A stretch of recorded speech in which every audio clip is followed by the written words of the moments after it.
पंचोत्सव के उपलक्ष्य में सलामी मंच से आगे बढ़ते हुए कदम से कदम मिलाते हुए परेड का कार्यक्रम चल रहा है।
जोरदार तालियों के साथ स्वागत, अभिनंदन।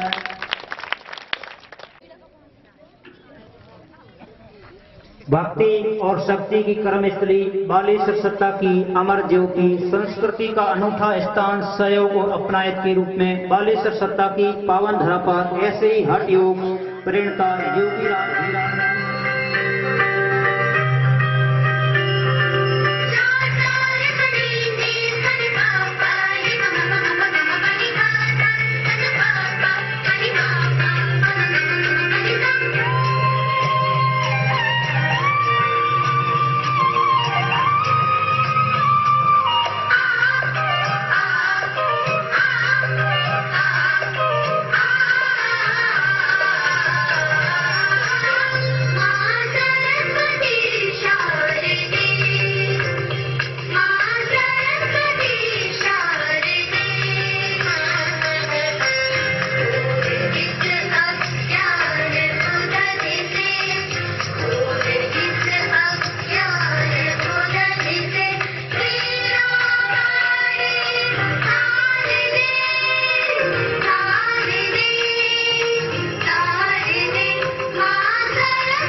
अपनी कर्षण भक्ति के बल पर विश्व को अमृत बनाने वाली मीराबाई की यश गाथा है।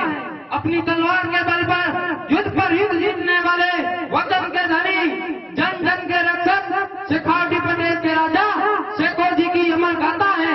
यहाँ तेजस्वी ओजस्वी यशस्वी राव गोगादेव से जन जन के पूज्य बने राव बद्रीनाथ का मंगल गान है, जिन्होंने अपने गुरु जालंधर नाथ की असीम कृपा से असीम शौर्य शक्ति यश कीर्ति प्राप्त की है। यहाँ गौरक्षक तथा वचन पालन करने के लिए शौर्य सेवक समझ को चुनने वाले बाबूजी का पावन गान है। यहाँ गोगा मेरे के वीर गोप चौहान की अमर गाथा है। सिद्ध गमन सतपुरुष वचन कदली फले एक बार, तिरिया तेल हमीर हट चढ़े ना दूजी बार जैसी कहावत को सार्थक करने वाले शरणागत रक्षक राव हमीर देव चौहान का हटगान है। चुंडावत मांगी सेनानी शीश काट दियो सत्राणी जैसी अमर उक्ति को जन्म देने वाली भड़कते रण में जूझे झुंझार भूमियों की यश गाथा है। किसी कवि ने कहा है, बिन माथे बाटे दड़ा बाटे कर जुतार उर्सू रो रो नाम ले और बांधे तलवार। यहाँ केसरिया सापा पहन सिंह सी हुकार से दुश्मन को दहलाने वाले क्षत्रिय वीरों का गौरव गान है। यहाँ अपनी सतीत्व की रक्षा के लिए जीते जी जौहर की ज्वाला में अपना जीवन होमने वाली हजारों लाखों पद्मिनियों का पदम गान है। कवि जीवन सिंह कहते हैं, भारत की पद्मा जब भी अपने मन की पहचान करे, सत्य धर्म रखने सबके हित में बलिदान करे। जौहर में जाते तंडे सब जय हो सतीनार कहे, व्योम बसे शिव शक्ति गिरा विधि श्री हरि भी गुणगान करे। यहाँ चुनौती देने पर तलवार के एक ही वार से नवयुग पाटे की गर्दन काटने वाले अमित तेजस्वी सिमन सिंह इंदा का समर गान है। यहाँ के चरण कवियों के बारे में कवि जीवन सिंह कहते हैं, मरियोड़ों ने जिंदा ने करे शेर, चारण कह करनी माना बेटा कह कवितारा देव। यहाँ अपनी स्थिति से पुष्प वर्षा करवाने वाले जाल के वृक्ष को जालों से उड़ाकर मरुभूमि में लाने वाले राव मल्लीनाथ का मंगल गान है। ये धरती पीरों के पीर बाबा रामदेव की पुण्य भूमि है। किसी कवि ने कहा है, बकासुर 5 पीर पधारिया मांग्या 5 कटोरा, पल में पापों को मक्का पीरों का मान मरोड़ा। यहाँ की वीर माताओं का तो कहना ही क्या। किसी कवि ने कहा है, इलाना देनी आपनी आदरणीय उदराय पूत सिखावे पालने मरण वड़ाई माय। या जगदम्बा से हाथ का चूड़ा आशीर्वाद के रूप में प्राप्त कर रण पर रण जीतने वाले जगसमेर के तड़ेराज भाटी की तेजस्वी गाथा है। 80 वर्ष की उम्र में युद्ध में बलिदान होने की उत्कंठा लिए युद्धागान चाहने वाले चाचक देव भाटी की चमत्कारी गाथा है। या जब वीर कड़क लिए रण में जूझते थे तब जगदम्बा अपने सिंह से कहती, सिंह चढ़ी जगदम्बा कहे रुक मेरे सिंगलार, देखो रण में कैसे जूझ रहा सिंह मेरा झुंझार। राजस्थान की धरती की प्राकृतिक सूचना निराली है। किसी कवि ने कहा है, आ धरती गोरा धोरारी आ धरती मीठे मोरारी, नाच नचावनी रीत है मान मनवारी प्रीत है। यहाँ पक्षियों से चुगल लिए जाते हैं, पिया के लिए कोड़े जाते हैं। किसी कवि ने कहा है, यादों के आंसू गिरते कोड़ाए नारी, पिया गए परदेश तो क्या करे बेचारी। यहाँ ननंद भोजाई की तीखी नोक झोंक है तो ननंद की भोजाई के प्रति प्रेम भरी वाणी भी है। किसी कवि ने कहा है, धरती तपे पड़े तावड़ो लूड़ा झोला खाए रे, धीमे पड़ रे तावड़ो भाई ननंद सासरे जाए रे। इस धरती से उपजे बादरे कैर कुमटियों की तो बात ही निराली है। कवि जीवन सिंह कहते हैं, बाजरी रो सोगरो सांगरी रो साग, कहवे कैर कुमटिया खावे मुड़ा भाग। इस धरती पर जब बरसात जान हथेली पर ले समर में दूजे झुंझार भूमियों की भूमि है, तो आज हम अपना गौरव अपना तेज क्यों भुला बैठे हैं। कवि जीवन सिंह की सूक्ति के साथ मैं अपनी वाणी को विराम देना चाहूंगा। बडेरो रे सर्वे नमन, दर्शन देती जगदम्बा नित नैन, अपरो सत सिद्ध सिदाय को भूतो निमित्तम।